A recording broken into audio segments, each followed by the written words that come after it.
Assalamualaikum warahmatullahi wabarakatuh.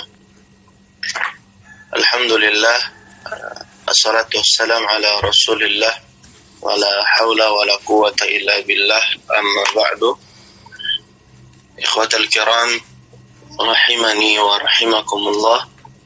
Alhamdulillah, kita bersyukur kepada Allah atas berbagai macam kenikmatan yang telah Allah Subhanahu wa ta'ala berikan, sehingga pada kesempatan pagi hari ini kita bisa melanjutkan kembali pelajaran kita, membedah dan membahas tentang kitab yang sangat fenomenal, yakni Al-Muyassaru fi Ilmi Nahwi, karya dari Ustadz Aceng Zakaria hafizahullahu ta'ala.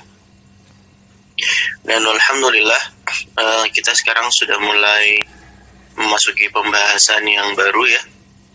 Kita membahas tentang inti dari kitab ini. Kita membahas inti dari kitab ini ya. Karena inti dari kitab Muyassar itu membahas isim-isim dengan segala i'rabnya ya. Ada yang marfu'atul asma, ada yang mansubatul asma, dan ada juga yang majruratul asma. Nah, nahwu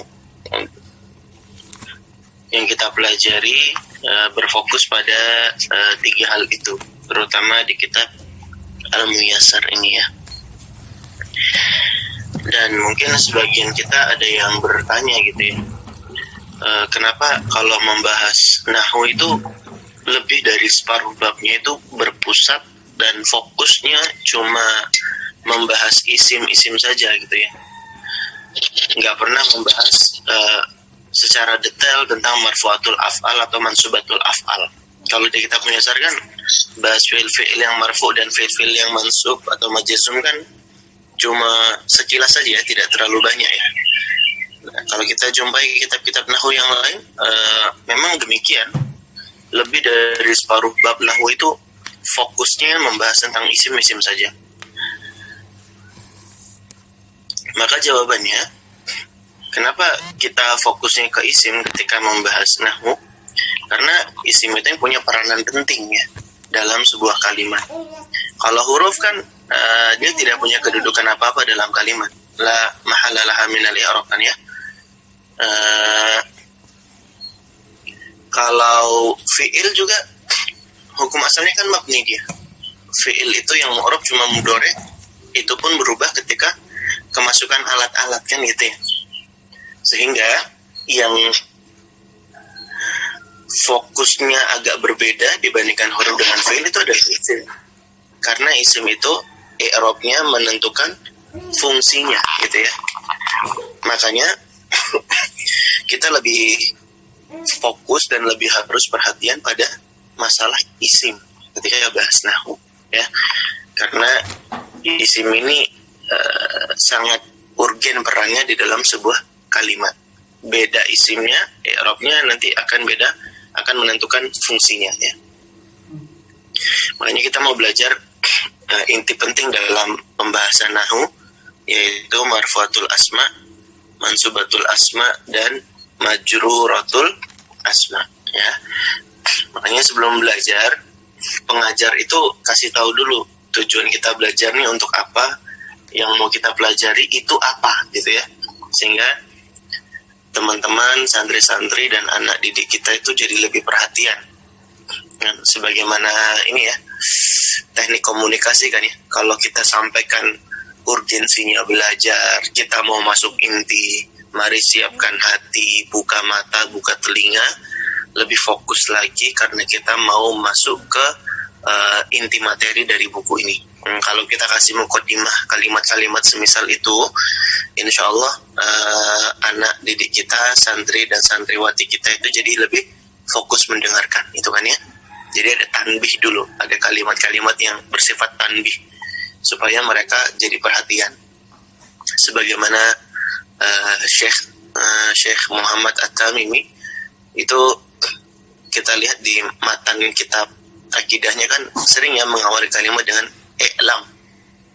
i'lam, ketahuilah gitu kan ya. Supaya kita jadi lebih perhatian dengan apa yang mau disampaikan.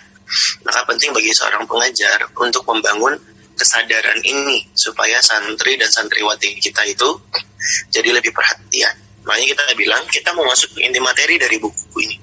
Oleh karenanya siapkan diri dan jaga konsentrasi gitu ya. Baik, dari 3 i'rab isim ya, kan ada marfu'atul asma, mansubatul asma, ada juga majruratul asma ya. Ada marfu, mansub, majrur. Yang dibahas duluan itu yang marfu. Kalau yang mansub dibahas yang kedua, yang majrur dibahas yang terakhir. Gitu ya. Kita terangkan dulu secara overall kepada anak didik kita bahwa kita ini pengen belajar 3 ini nih. Jadi mereka tahu posisi mereka sekarang ada di mana. Nah, sekarang kita mau fokusnya ke marfu dulu.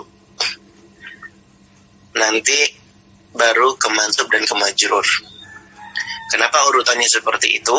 Ya, karena marfu itu pembahasannya agak level menengah ya. Kesulitannya itu masih relatif standar lah. Adapun kalau mansub, sebagaimana asal katanya dari kata nasob ya, artinya bercapek-capek, berlelah-lelah gitu kan ya. Sehingga nanti lebih harus butuh konsentrasi lagi ketika membahas tentang isim-isim yang mansub. Karena nasob sendiri kan secara makna artinya bekerja, berpayah-payah, berlelah-lelah gitu kan ya.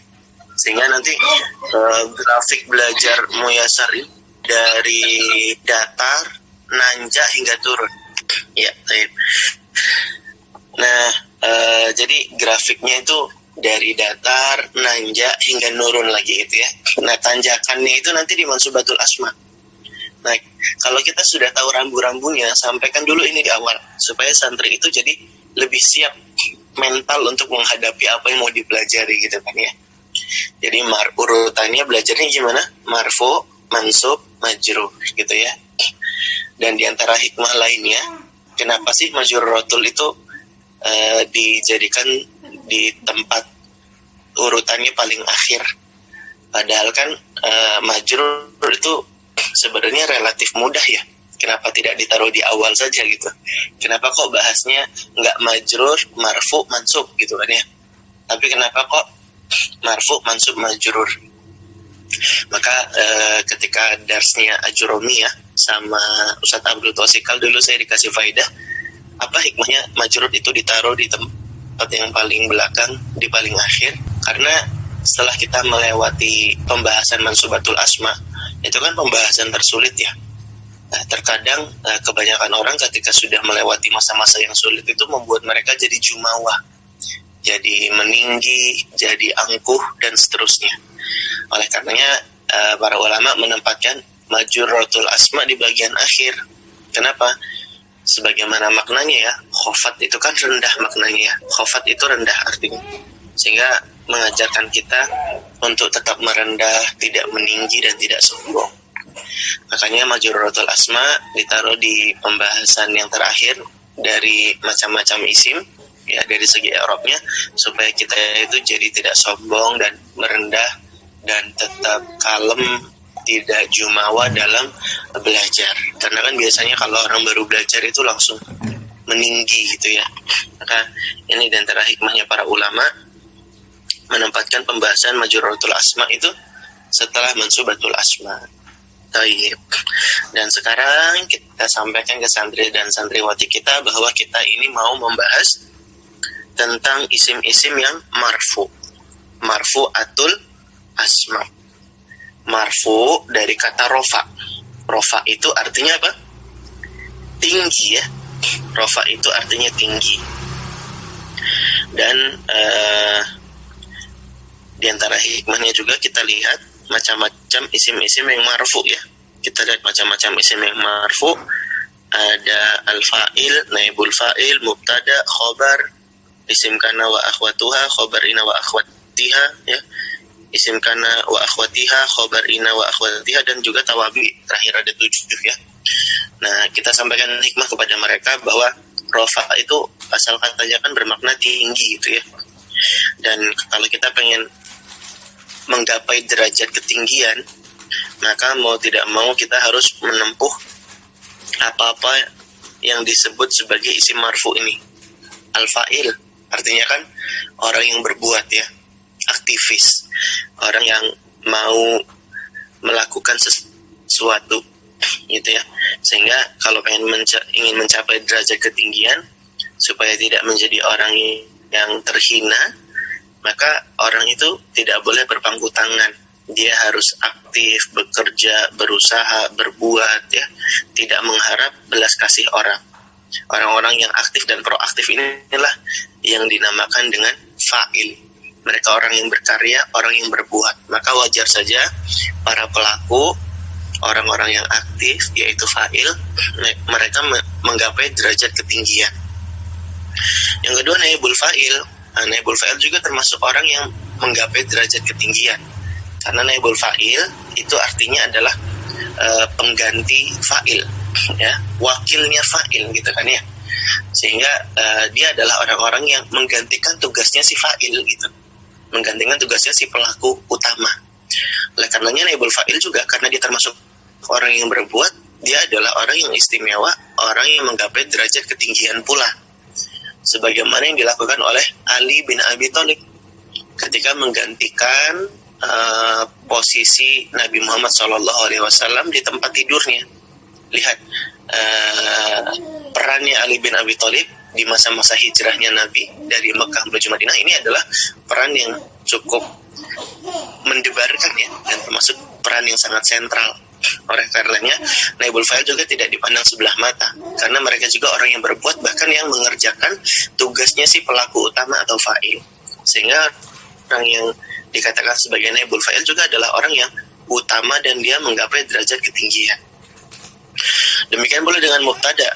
Mubtada itu juga orang yang menggapai derajat ketinggian, karena mubtada itu maknanya adalah pionir ya, orang yang pertama melahirkan ide-ide positif. Ini ya hikmahnya ya. Sehingga orang-orang yang berinovasi di awal itu adalah orang-orang yang dipandang kemuliaannya. Makanya pepatah Arab mengatakan apa? Al-fadlu lil mubtadi'i wa in ahsana al-muqtadi. Ya kan? Penghargaan itu hanyalah milik orang yang pertama memulai, walaupun orang yang datang kemudian dapat melakukannya lebih baik. Sehingga mubtada, orang yang menjadi pionir, orang yang pertama kali melahirkan ide-ide positif, inilah orang-orang yang menggapai derajat ketinggian. Maka wajar saja dimasukkan dalam marfu'atul asma kan gitu, isim-isim yang rofa ya. Sebagaimana juga khobar, yang jadi khobar juga tuh mereka orang yang menggapai derajat ketinggian, karena khobar kan artinya apa? Informasi ya. Makanya orang yang punya informasi, orang yang punya kabar, itu adalah orang yang menguasai. Hanya ada kalimat bijak bahasa Inggris bilang apa? Your network is your network gitu ya. Jadi jaringanmu itu adalah pendapatanmu. Karena orang yang bisa kuasai informasi dan komunikasi di zaman sekarang ini adalah orang yang kaya raya gitu ya. Oleh karenanya orang yang punya kabar, orang yang punya informasi ya, adalah orang yang menggapai juga derajat ketinggian. Sama seperti orang yang lebih banyak ilmunya daripada orang yang tidak punya ilmu, tentu lebih mulia dan lebih tinggi orang yang berilmu. Ini diantara hikmahnya.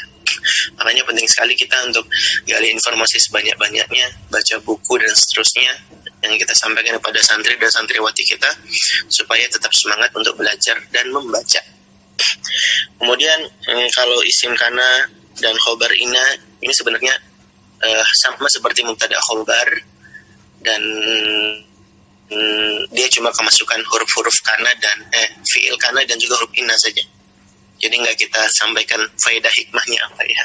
Yang ketujuh tawabi ya, at-tabi'u lil marfu. Tawabi yang mengikuti isim-isim marfu ya, yang mengikuti isim-isim marfu. Ya kita tahu ya, orang yang mengikuti jejak langkah orang yang mendapat derajat tinggi, jelas orang-orang yang mengikuti ini adalah orang-orang yang juga akan menggapai derajat ketinggian ya. Sebagaimana kita berharap menjadi orang yang mendapat jalan yang lurus, siratal mustaqim, karena kita mengikuti siapa? Para nabi, para syuhada, para siddiqin, dan orang-orang yang berilmu dan beramal. Dan ini adalah derajat orang yang mengikuti, sama seperti derajatnya orang yang diikuti, bukan dalam hal ketinggiannya, tapi dalam hal jejak langkahnya. Oleh karenanya, teman-teman sekalian dirahmati oleh Allah Subhanahu wa taala, ini di antara sekelumit hikmah tentang apa-apa yang mau kita bahas dari bab marfu'atul asma. Jadi ada 7 isim-isim yang marfu, mulai dari fa'il, naibul fa'il, mubtada, khobar, isim kana, khobar ina, dan juga at-tawabi yang mengikutinya ya. Dan inilah isim-isim yang dikatakan sebagai isim yang marfu ya, isim yang marfu. Lalu kemudian baru kita bahas ya, baru kita bahas kepada santri dan santriwati kita terkait penjabaran lebih detail dari 7 isim-isim marfu yang kita sebut tadi. Yang pertama al-fa'ilu. Tadi ya, tadi ketika antum menjelaskan 7 isim-isim marfu tadi, antum ini terjemahkan dulu per kata ya. Al-fa'il artinya apa, naibul fa'il artinya apa, mubtada, khobar mubtada, isim kana, khobar ina, at-tawabi lil marfu, dijelaskan dulu secara ringkas ya. Dijelaskan dulu secara ringkas biar mereka dapat highlight-nya gitu ya, dapat bayangan sebenarnya ini mau belajar apa gitu. Sehingga mereka jadi lebih paham mereka ini sekarang mau belajar apa. Nah, kita masuk ke pembahasan awal, yaitu al-fa'ilu. Al-fa'ilu artinya adalah pelaku. Antum terjemahkan, antum baca. Boleh juga sesekali suruh santrinya yang baca. Kalau ada santri yang ngantuk, suruh aja baca. Itu trik kita supaya orang fokus. Karena kadang orang yang nggak dikasih job, orang yang nggak dikasih kerjaan, biasanya suka meleng kemana-mana pikirannya. Makanya orang-orang yang kayak gini kalau udah kita lihat mulai gelagat ngantuk, kadang-kadang matanya terpejam, nah ini suruh baca aja, jadi hilang ngantuknya nanti ya. Atau kalau enggak, kadang-kadang kita langsung tanya, kasih pertanyaan mendadak biar hilang ngantuknya. Al-fa'ilu ismun marfu'un wa qa'a ba'dal fi'li al-ma'lumi wa dalla ala man fa'ala al-fi'la. Fa'il itu adalah isim marfu. Ini kata kunci pertama ya, dia isim marfu. Wa qa'a ba'dal fi'lil ma'lum. Ini kata kunci kedua, terletak setelah fi'il ma'lum. Kita sudah sempat bahas ya kepada santri dan santriwati kita di pertemuan yang sebelumnya, bahwa fi'il kan dibagi jadi 2 ya. Ada fi'il ma'lum, ada fi'il majhul ya. Dan ini kata kuncinya terletak setelah fi'il ma'lum. Wadala ala man fa'alal fi'la, dan dia menunjukkan siapakah yang dikenai, siapakah yang sedang melakukan suatu pekerjaan ya, siapakah yang sedang melakukan suatu pekerjaan. Man fa'alal fi'la. Meskipun sebenarnya definisi ini perlu dirinci ya, karena ada juga loh fa'il yang dia itu tidak melakukan pekerjaan gitu. Misalnya di kalimat mata Zaidun, Zaid mati, apakah Zaid berbuat di sini? Tidak, Zaidnya tidak berbuat apa-apa kan gitu. Tapi dikatakan dia yang menerima kematian gitu. Tapi dia tidak berbuat untuk mati, itu enggak. Makanya perlu dirinci juga definisi ini. Tapi kan namanya juga lagi ngebahas al-muyasar ya. Al-muyasar itu kan yang dimudahkan, sehingga ya anggap saja ini definisinya cukup memahamkan. Karena pun kaidah-kaidah contoh-contoh yang baru kita sebutkan barusan itu kan contoh-contoh yang sedikit ya, artinya tidak begitu banyak. Ya memang kita akui terkadang tidak selalu fa'il itu melakukan pekerjaan. Contohnya mata Zaidun, bukan berarti kan Zaid itu membunuh dirinya sendiri, bukan kan gitu. Dan sebaliknya pula kalau kita baca definisi maf'ul bih ya, di bab mansubatul asma, kita kan biasanya baca definisi maknanya man waqa'a alaihil fi'l, gitu kan ya. Siapa saja yang dia dikenai pekerjaan, padahal tidak sepenuhnya benar gitu ya. Contohnya apa ya? Contohnya misalnya Anda bilang tadzakartu Zaidan, aku mengingat Zaid. Nah, Zaid kan di sini tidak merasa diingat ya. Bahkan bisa jadi dia nggak tahu kalau dia itu sedang diingat orang kan gitu. Jadi kan bisa jadi maf'ul bih itu tidak dikenai efek pekerjaan. Artinya ini definisi-definisi yang memudahkan sebenarnya ya. Hanya saja perlu kita rinci ya, Hanya sekedar tambahan wawasan saja ya. Baik, ini al-fa'il ya, pelaku. Contohnya apa? Kita baca qala an-nabiyyu. Nabi berkata, Nabi bersabda. Qalat Aisyatu. Aisyah berkata. Faza al-mustahidu. Orang yang bersungguh-sungguh itu sukses, dan seterusnya. Paling dari sini kita sudah mulai bisa sounding ke santri dan santriwati kita dari membaca contoh ini. Kita lihat ada fiil yang diberi tanda muannas ya. Untuk yang perempuan kita lihat qalat Aisyatu, ada ketambahan ta'nis. Dan ini sebenarnya sudah kita sampaikan juga di pembahasan tanda-tanda fiil ya. Di sini sudah kita sampaikan di pembahasan tanda-tanda fiil, dan kita sudah terangkan ke mereka kalau ini adalah untuk pelaku yang perempuan.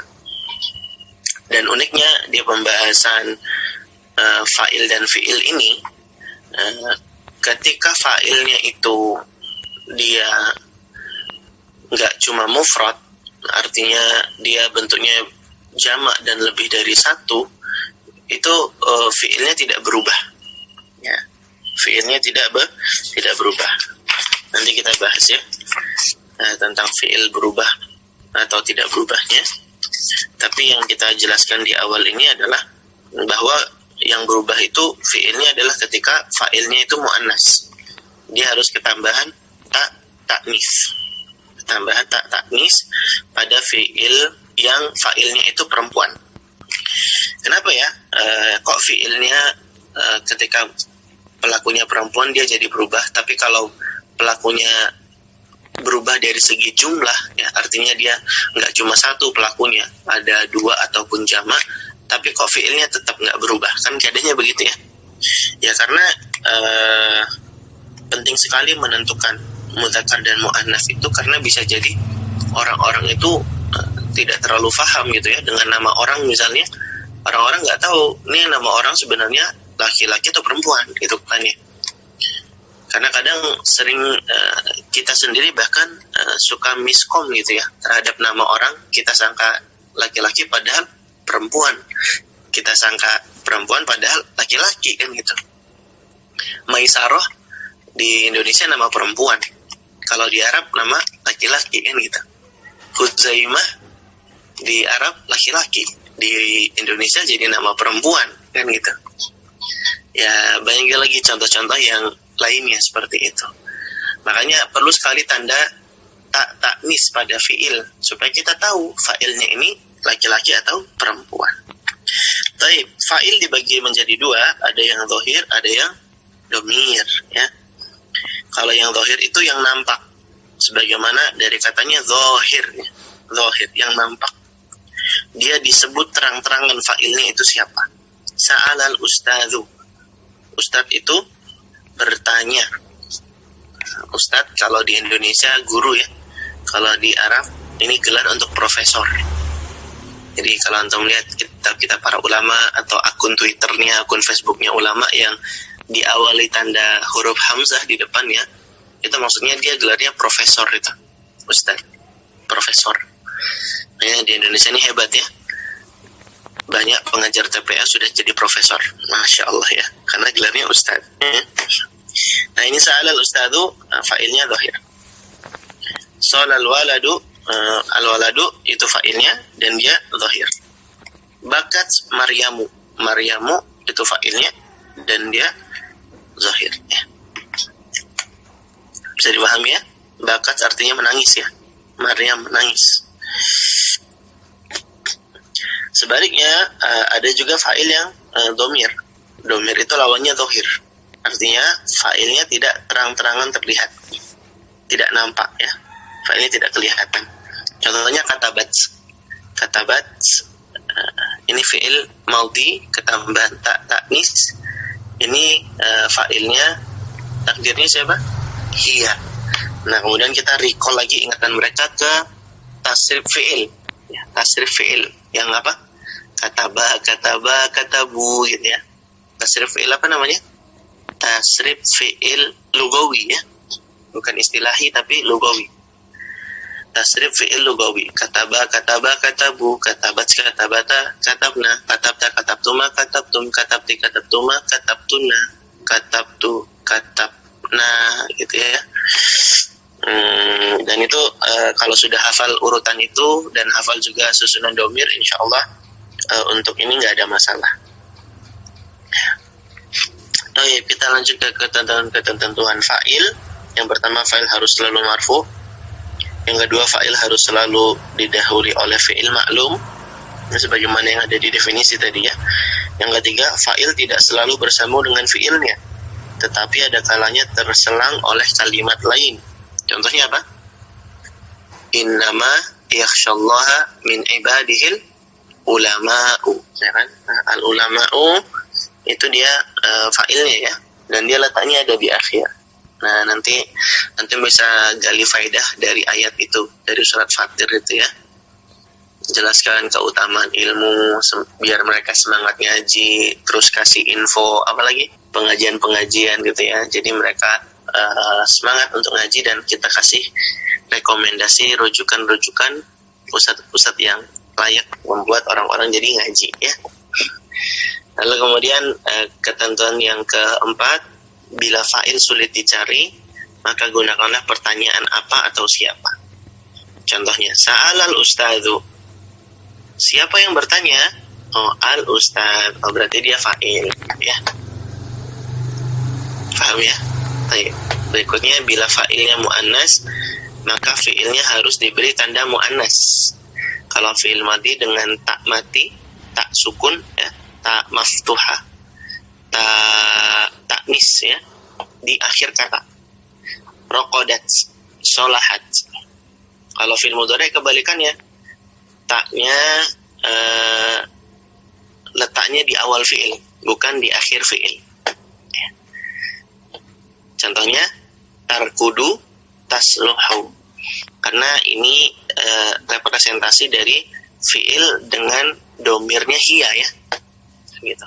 Dia lagi ngomongin fi'il yang domirnya hiya, dia perempuan. Rokodat solahat tarkudu tasluhu. Nah, tanda taknisnya itu kalau fi'il madhi di belakang, kalau fi'il mudhari taknya di depan. Kita sudah terangkan supaya memudahkan pemahaman mereka. Kita bilang kalau madhi itu kan telah lampau, berlalu ya, makanya tanda taknisnya di belakang. Kalau mudhari kan yang akan datang, masih di masa depan, makanya kita kasih taknya di depan fi'il gitu ya. Meskipun ini juga ada banyak rincian kaidahnya ya teman-teman ya, karena terkadang ada fi'il-fi'il yang dia dikatakan wajib diberi tanda taknis gitu kan ya. Ada juga yang dibilang boleh hukumnya dikasih tanda taknis gitu ya. Nanti jelaskan ke merekanya, ini saja, menyusul saja. Yang penting kita kasih kemudahan dulu aja kan ya. Ketentuan-ketentuan fa'il, dan kita tadi sampai di pembahasan jika fa'ilnya mu'annas maka fi'ilnya harus diberi tanda mu'annas, dan ini pun ada rinciannya ya. Ada kata harus diberi itu sebenarnya harus dirinci, karena kalau bilang harus itu kan berarti posisinya wajib ya.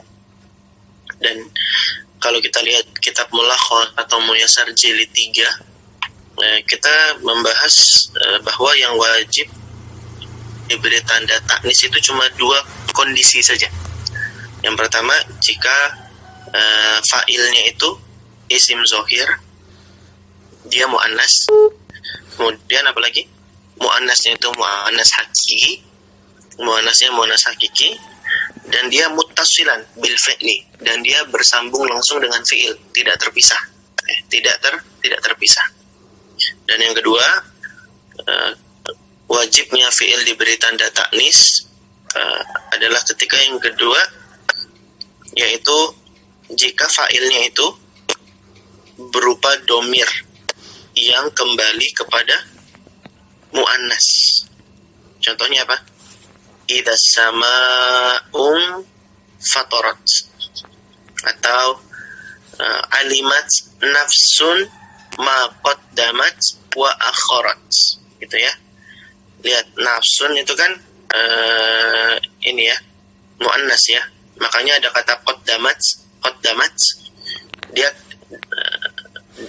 fa'ilnya domir mustatir, takdirnya hiya, kembali ke nafsun. Sama kayak idza sama'un fatarat. Kenapa infatarat? Karena dia fa'ilnya berupa domir yang kembali ke isim muannas, yaitu as-sama'u. Sehingga di sini baru posisinya itu wajib dan harus diberi tanda taknis. Kalau misalnya fa'ilnya terpisah, ya, baru hukumnya jadi sekedar boleh saja. Jadi boleh dikasih taknis, boleh juga enggak dikasih tanda taknis, ya. Contohnya kita sering ketemu al-bayyinat, ya. Kata al-bayyinat sering enggak kita ketemu di Al-Qur'an. Ada yang dikatakan ja'ahumul bayyinat. Ada juga sering ditemui ja'athumul bayyinat, gitu ya. Ja'ahumul bayyinat dengan ja'athumul bayyinat. Nah, jadi ini sekedar boleh. Makanya terkadang pakai ja'a, terkadang pakai ja'at, gitu ya. Terkadang pakai ja'a, terkadang juga pakai ja'at. Tapi kalau di Al-Quran itu kan mukjizat ya. Dan ada kaidah bahasa menyatakan ziyadatul mabani, ziyadatul ma'ani. Nah, ini juga ada pembahasan dari ulama tersendiri. Kenapa kok al-bayyinat itu kadang pakai ja'a fiilnya, kadang juga pakai ja'at. Nah, ini juga ada pembahasannya, dan ada hikmah-hikmah tersendiri ya. Semisal kalau kita baca di surat apa ya yang ada kata al-bayyinat sih, ya surat al-bayyinah ya. Surat al-bayyinah itu kan di ayat-ayat akhir ya, kalau tidak salah kita berjumpa dengan kata-kata bayyinat ya. Kalau di surat al-bayyinah itu pakai ja'a atau pakai ja'at? Ada nggak di surat al-bayyinat? Ada ya kayaknya.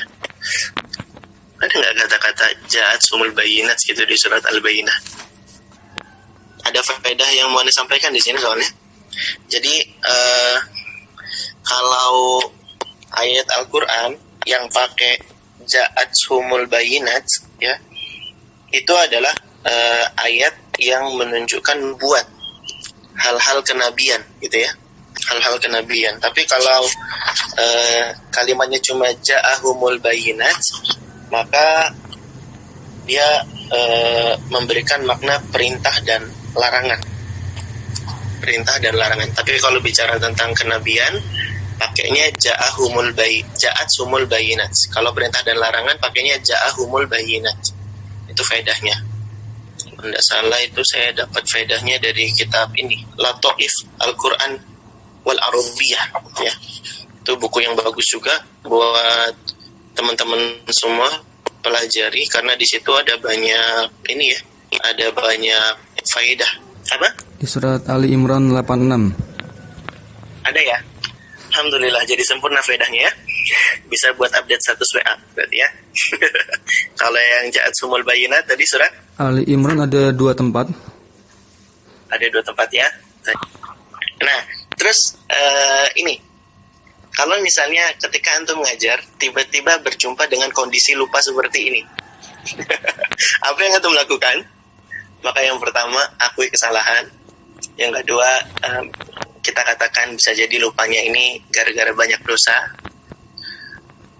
Yang ketiga, untuk tetap mempertahankan trust, antum bilang gini, memang lupa itu adalah sebuah nikmat ya. Bayangkan kalau kita tidak punya sifat lupa, mungkin hidup kita akan sangat menderita.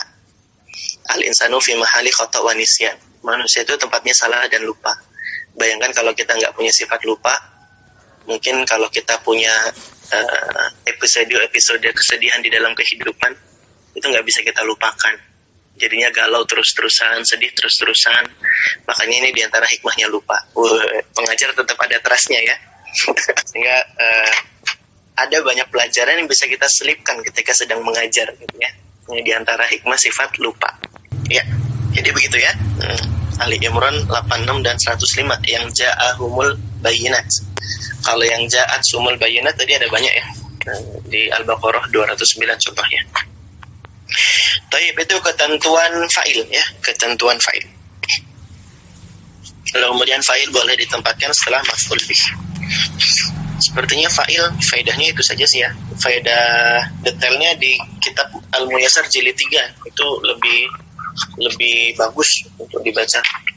Kapan-kapan semoga kita bisa bahas ini ya, Al-Muyassar jilid 3 ya. Karena pengajar Muyassar nggak lengkap kalau nggak belajar Muyassar jilid 3. Al-Muyassar jilid 3 itu ringkasan dari Jami'ud Durus. Bagus sekali pembahasannya, detail. Dulu saya belajar sama Ustaz Rehan itu 8 bulan belajar itu karena sering libur. Ya, itu pembahasan fa'il ya. Kemudian yang kedua kita membahas naibul fa'il. Yang kedua kita membahas naibul fa'il. Naibul fa'il tadi kita jelaskan ya. Naibul fa'il itu adalah penggantinya fa'il. Dan dia mendapat derajat tinggi juga ya. Karena kan marfu'atul asma, isim-isim yang rofa itu maknanya tinggi.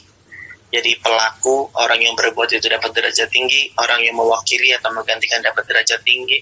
Mubtada, orang yang menjadi pionir, yang mengawali itu juga termasuk orang yang dapat derajat tinggi. Khobar, orang yang punya informasi, punya kabar, punya berita, itu juga orang yang punya derajat tinggi, ya, punya ilmu. Ya. Kemudian tawabi, orang yang mengikuti orang-orang yang punya derajat tinggi juga mereka punya kedudukan yang tinggi. Nah sekarang kita masuk ke poin yang kedua yaitu naibul fa'il. Ya. Naibul fa'il. Naibul fa'il apa itu maknanya? Ismun marfu'un waqa'a ba'dal fi'li al-majhuli wa dalla ala man waqa'a alaihi al-fi'l. Dia adalah isim marfu' yang terletak setelah fi'il majhul. Nah, ini kata kuncinya yang pertama. Dia isim marfu', yang kedua terletak setelah fi'il majhul. Wa dalla ala man waqa'a alaihi al-fi'l. Dan dia menunjukkan atas siapa yang dikenai pekerjaan. Karena dia seperti maf'ul bih ya. Kan posisinya dia ini adalah maf'ul bih yang menggantikan posisi pelaku. Maka jadilah dia naibul fa'il.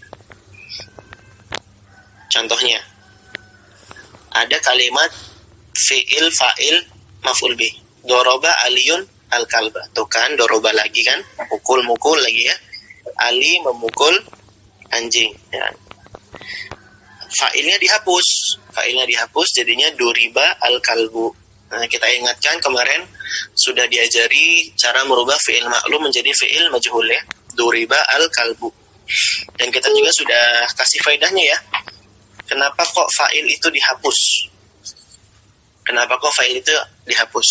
Ada berapa? Alasannya kemarin? Ada 6 apa 7? Iya, yang benar ada 5 ya. Ini juga diantara gaya ngajar ya. Kasih 2 pilihan yang salah, terus jawab pilihan yang benar gitu ya. Ada berapa tadi? Ada 5 ya. Ada 5 alasan dan sebab kenapa kok fa'il itu dihapus. Yang pertama apa kemarin? Kita review sebentar ya. Yang pertama karena al-ilmu bihi ya. Lil ilmi bihi. Pelakunya itu sudah diketahui. Makanya pelakunya dihapus. Contohnya apa? Wa khuliqal insanu dha'ifa. Manusia itu diciptakan dalam keadaan lemah. Pelakunya siapa di sini yang menciptakan manusia? Allah. Karena orang-orang sudah tahu pelakunya adalah Allah, maka dihapus pun tidak mengapa. Wa khuliqal insanu. Allahunya sebagai fa'il dihapus. Aslinya khalaqallahu al-insana, ya kan? Karena jadi alasan pertama kenapa fa'ilnya dihapus, karena pelakunya sudah diketahui, lil ilmi bihi. Yang kedua, lil jahli bihi. Sengaja pelakunya dihapus karena kita nggak tahu siapa pelakunya. Ya, contohnya apa? Suriqa al-baitu. Rumah itu dicuri. Nah, kita nggak tahu siapa yang maling, siapa yang ngerampok. Makanya kita hapus pelakunya. Karena memang nggak tahu pelakunya siapa. Alasan yang ketiga, kenapa fa'il dihapus? Lil khaufi alaihi. Karena kita takut pelakunya diapa-apain. Duriba fulanun. Fulan itu dipukul. Ya, kita nggak sebut pelakunya siapa. Karena bisa jadi pelakunya adalah keluarga kita. Kita takut kalau keluarga kita itu ditangkap polisi, dihukum, dan sebagaimana lainnya. Jadi alasan pelakunya dihapus ketika berbicara karena apa? Lil khaufi alaihi. Karena takut pelakunya diapa-apain. Yang keempat, lil khaufi minhu. Alasan yang keempat kenapa pelakunya dihapus? Kenapa kalau kita bilang kalimat pelakunya dihapus adalah karena lil khaufi minhu. Karena kita takut sama pelakunya.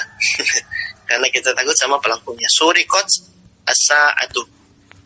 Jam itu dicuri. Yang mencuri adalah preman kelas kakap, gitu ya. Kita takut kalau kita bilang siapa pencurinya, preman kelas kakap ini bakal ngegebukin kita misalnya. Itu alasan kenapa fa'il atau pelakunya kita hapus. Gara-gara lil khaufi minhu. Dan yang kelima, kenapa fa'ilnya dihapus? Gara-gara li adamil faidah fi dzikrihi. Karena tidak ada faedah ketika menyebutkannya. Ya. Karena tidak ada faedah ketika menyebutkannya. Misalnya ketika bicara tentang peribahasa, ya, kalimat bijak yang tidak perlu untuk menyebutkan failnya, maka tidak usah disebut. Idza huyitum bitahiyatin fahayyu bi ahsan minha. Contohnya gitu ya, jika kalian diberikan penghormatan, maka balaslah penghormatan tersebut dengan balasan yang lebih baik atau setimpal dengannya. Huyitum di sini nggak ada failnya, nggak ada pelakunya ya, karena nggak ada faedah menyebutkan pelakunya siapa. Taib itu alasan ya kenapa failnya dihapus. Sudah kita terangkan sebenarnya ya di pembahasan fi'il ma'lum dan majhul di pertemuan yang lalu. Baik, ketentuan naibul fa'il. Kita lihat naibul fa'il selalu marfu, naibul fa'il selalu didahului fi'il majhul. Naibul fa'il asalnya adalah maf'ul bih, karena fa'ilnya tidak ada maka ia menggantikan tempat fa'il. Naibul fa'il musanna atau jamak maka fi'ilnya tetap dalam keadaan mufrad. Sama seperti fa'il tadi ya. Meskipun fa'ilnya musanna atau jamak, maka fi'ilnya tetap dalam keadaan mufrad. Makanya jumlah fi'liyah itu lebih simpel. Orang-orang Arab tuh lebih sering ngomong jumlah fi'liyah daripada jumlah ismiyah. Karena jumlah fi'liyah itu lebih sederhana. Gak perlu ngatur kesesuaian jumlah pelaku dengan fi'ilnya, gitu kan ya. Ini lebih simpel jumlah fi'liyah itu. Setiap ada naibul fa'il maka fa'il mesti dihilangkan. Ya, bila naibul fa'ilnya mu'annas maka fi'ilnya mesti diberi tanda mu'annas. Oke, ini hampir mirip dengan fa'il tadi ya. Bila maf'ul bihnya 2 atau lebih, maka yang pertama menjadi naibul fa'il, sedangkan yang kedua tetap mansub. Sudah, ini berarti sudah selesai naibul fa'il. Penjelasannya tidak jauh berbeda dengan yang di fa'il tadi ya. Faedah tambahannya mungkin cuma itu saja sih. Lalu kemudian suruh anak-anak kita, santri dan santriwati kita untuk mengerjakan tugas yang ada di bawahnya. Latihan untuk merubah ya, dari fi'il ma'lum ke fi'il majhul. Dan mulai disuruh tasrif fi'il lugawi juga ya. Tasrif lugawi kalau pakai fi'il majhul gimana? Kutiba, kutiba, kutibu, kutibat, kutibata, kutibna, kutibta, kutibtuma, kutibtum, kutibti, kutibtuma, kutibtuna, kutibtu, kutibna, gitu ya. Supaya mereka terbiasa. Baik. Pembahasan berikutnya mubtada khobar. Mubtada khobar ini juga harus perhatian detail ini. Kayaknya membahas satu pertemuan kepada santri. Mubtada khobar ini butuh waktu sekali untuk memahamkan, karena ada banyak rincian-rinciannya. Naibul fa'il nanti boleh dicat ya. Berikutnya marfu'atul asma yang selanjutnya mubtada khobar ya. Mubtada khobar ini satu paket menjelaskannya ya. Mubtada khobar. Kalau bahasa Indonesianya ini frase diterangkan menerangkan ya. Mubtada itu yang diterangkan, khobar itu yang menerangkan gitu ya. Mubtada khobar itu adalah ismani tatarakabu minhuma jumlatun ismiyatun. Mubtada khobar itu adalah dua isim yang tersusun sehingga terbentuk darinya menjadi jumlah ismiyah.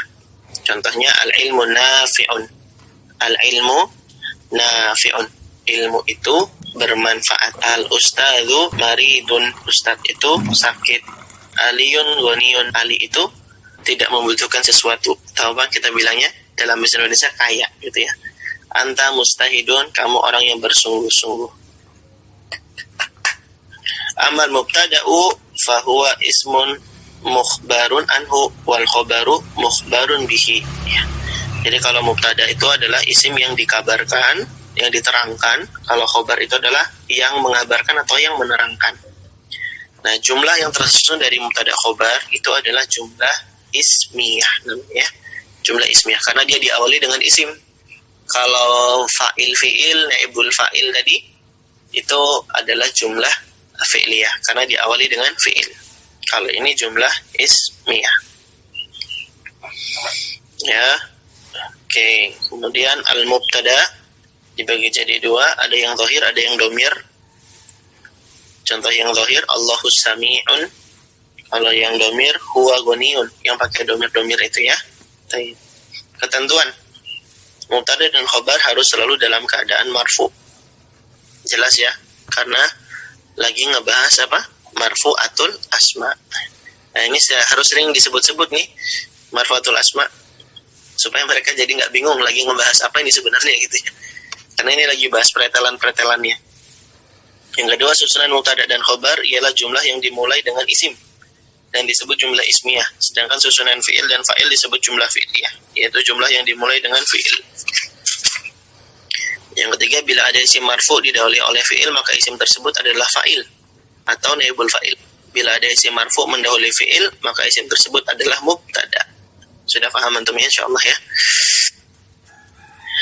Susunan mubtada dan khobar. Nah, ini harus digaris bawah ini karena ini jadi poin inti dari mubtada khobar. Susunan mubtada khobar harus selamanya sesuai, yaitu bila mubtadanya mufrad, khobarnya mufrad. Mubtadanya musanna atau jamak, khobarnya musanna atau jamak. Bila mubtadanya muannas, khobarnya pun harus muannas. Demikian juga bila mudzakkar. Taib, mungkin itu pembahasan mubtada khobar ya. Lebih ke contoh aja sih supaya lebih bisa memahamkan mereka.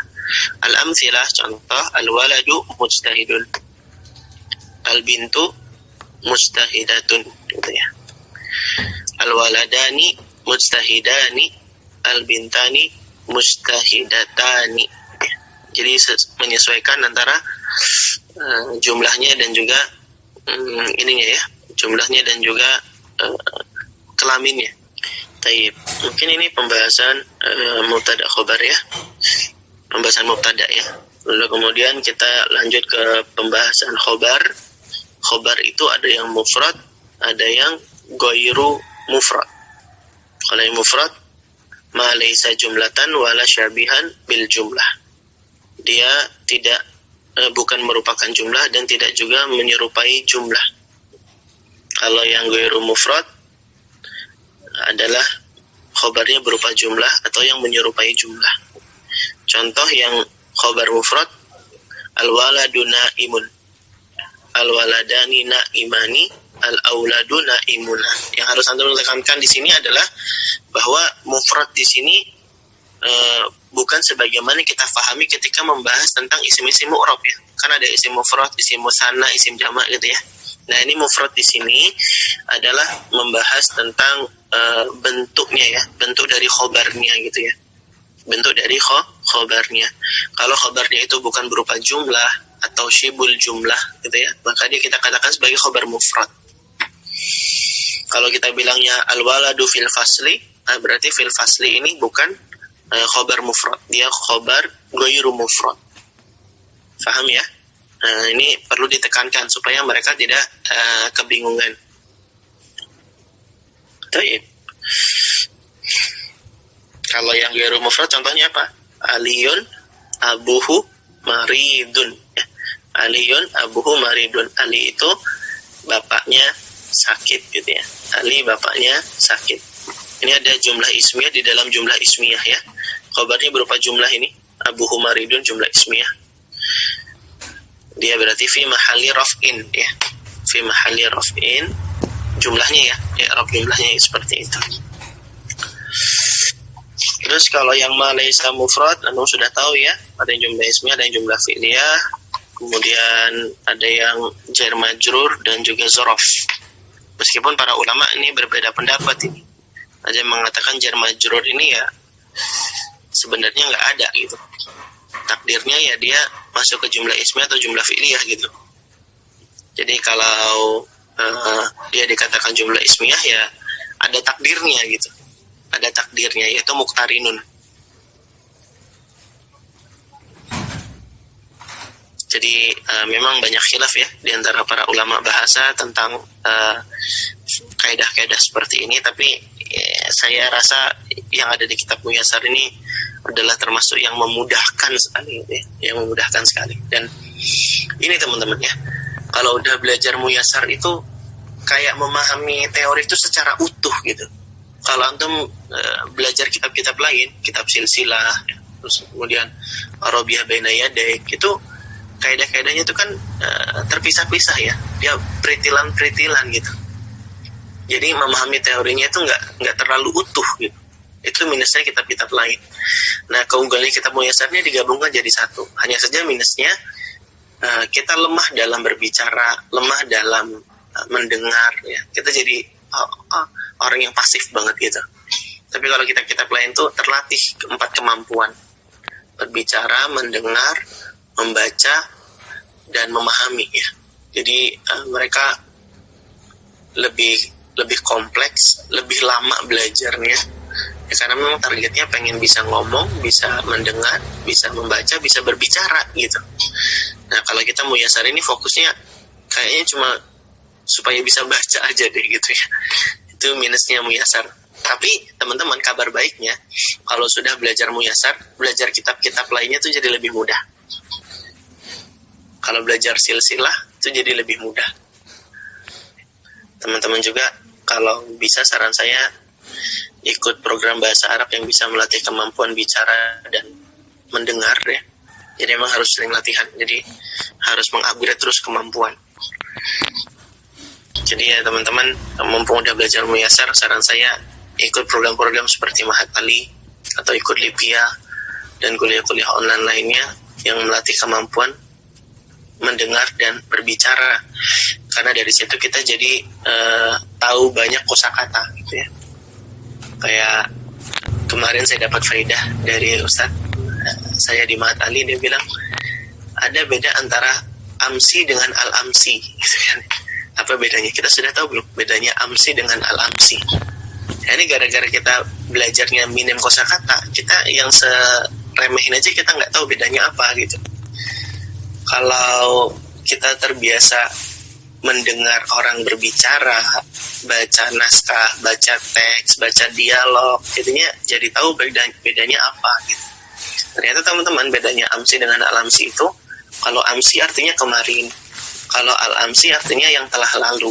Jadi ya Allah, di Muyassar dulu nggak dapat kayak gini nih gitu. Yang sesederhana ini nggak dapat dulu di Muyassar gitu. Artinya teman-teman, ilmu itu nggak bertepi. Makanya di kitab Kaifa Tatahamas ya ada quote bagus, dikatakan kalau ilmu itu ibarat gunung, maka dia adalah gunung yang tidak berpuncak. Kalau ilmu itu ibarat samudra, maka ilmu itu adalah samudra yang luas dan tidak bertepi. Ilmu itu adalah sesuatu yang dicari, nggak akan habis untuk digali. Jadi ya tetap semangat untuk belajar teman-teman ya. Dan mungkin ini saja pembahasan kita ya. Kana wa akhwatuha, ina wa akhwatuha. Ini sebenarnya mirip-mirip dengan mubtada khobar ya. mirip-mirip dengan mubtada khobar.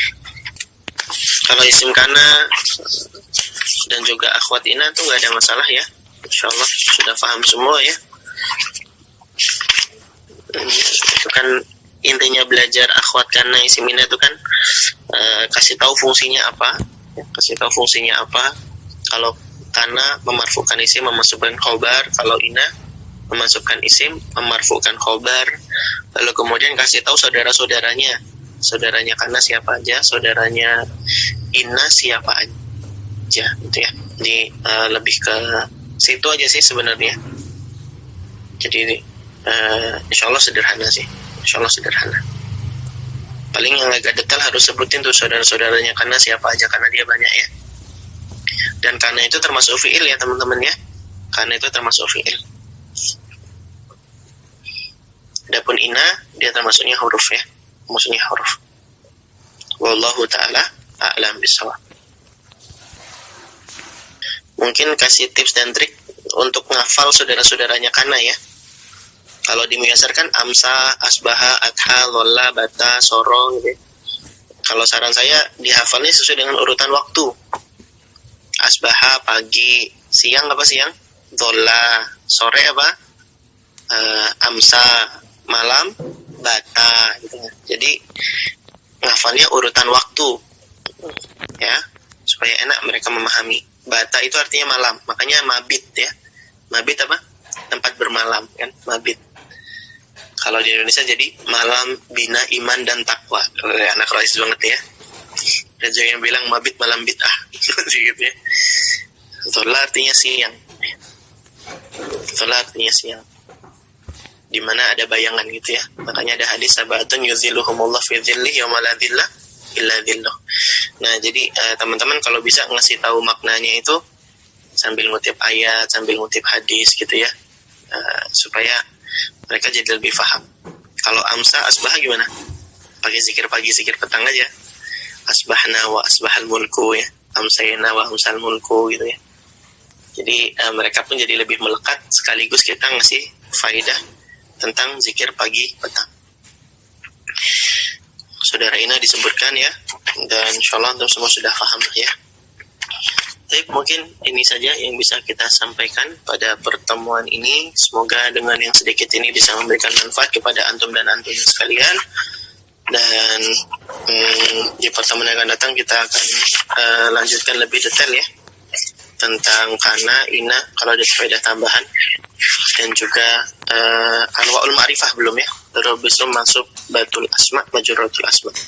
Demikian kajian kita kali ini, kita akhiri dengan doa kafaratul majlis. Subhanakallahumma bihamdika asyhadu an la ilaha illa anta astaghfiruka wa atubu ilaik wa akhiru da'wana alhamdulillahirabbil alamin. Assalamualaikum warahmatullahi wabarakatuh.